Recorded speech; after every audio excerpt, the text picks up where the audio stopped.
നമ്മുടെ ഒരു സുഹൃത്ത് എന്നോട് പറഞ്ഞു, ജിദ്ദയിൽ എ.പി. ഉസ്താദിന്റെ എതിരിൽ മാത്രം പ്രവർത്തിച്ചിരുന്ന ഒരു വ്യക്തി. അയാൾ ഉസ്താദിനോട് പെട്ടെന്ന് ഉസ്താദിനോട് സ്നേഹം, ഉസ്താദിന്റെ പ്രവർത്തകരോട് സ്നേഹം, ഉസ്താദിന്റെ കൂടെയുള്ളവരോട് സ്നേഹം, ഉസ്താദിന്റെ ഗ്രൂപ്പിലെ പണ്ഡിതന്മാരോട് സ്നേഹം, അവർക്കൊക്കെ കൂടി സ്വീകരണം എന്തൊക്കെ ജിദ്ദയിൽ ഏർപ്പെടുത്തിയത്.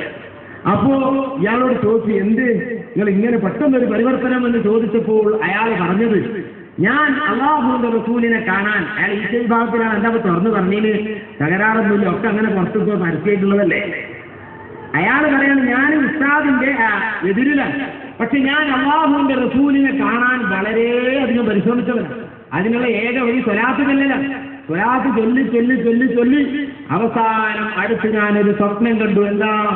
നബി സല്ലല്ലാഹു അലൈഹി വസല്ലമ തങ്ങളെ കാണാൻ വേണ്ടി ഒരു വലിയ സ്റ്റെപ്പ്, ഒരു വലിയ ക്യൂ ഞാൻ കണ്ടു. ഞാൻ അതിൽ ചെന്ന് നിന്നു. നട്ടുച്ച ടൈം, വേറെ തൊഴുകുന്നു. ഏതായാലും കാലങ്ങളായില്ലേ നബിയെ കാണാൻ ആഗ്രഹിക്കുന്നു, ഇനി ഇതിൽ നിന്ന് പിന്തിരിയുന്ന പ്രശ്നമില്ല എന്ന് മനസ്സിലാക്കി ആ വലിയ ക്യൂവിന്റെ പിന്നിൽ ഞാനും കൂടി അങ്ങനെ നടന്ന് നടന്ന് നടന്ന് ഒരു റൂമിലാണ് റസൂലുള്ളത് എന്നാണ് കേൾക്കുന്നത്. അതേക്കങ്ങ് കാലെടുത്ത് വെക്കുമ്പോൾ അവിടെ നബിയല്ല ഉള്ളത്, കാന്തപുര ഉസ്താദാണുള്ളത്, എ.പി. ഉസ്താദാണുള്ളത്. സുബ്ഹാനല്ലാഹ്, എന്താ പരിപാടി? എ.പി. ഉസ്താദ് ടിക്കറ്റ് കൊടുക്കുന്നു. എന്തിന്?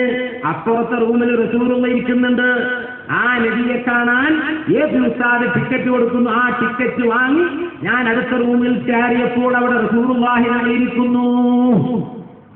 ഞാൻ മനസ്സിലാക്കി, അല്ലാഹുവിന്റെ റസൂലിലേക്കെത്താൻ ഇക്കാലത്ത് പറ്റിയവരുണ്ടെങ്കിൽ ഞാൻ തുടരുന്ന വിഭാഗമല്ല, മറിച്ച് കാന്തപുരം മാത്രമാണ്. ഞാൻ അതോടുകൂടെ എന്റെ ഗ്രൂപ്പ് വിട്ടു.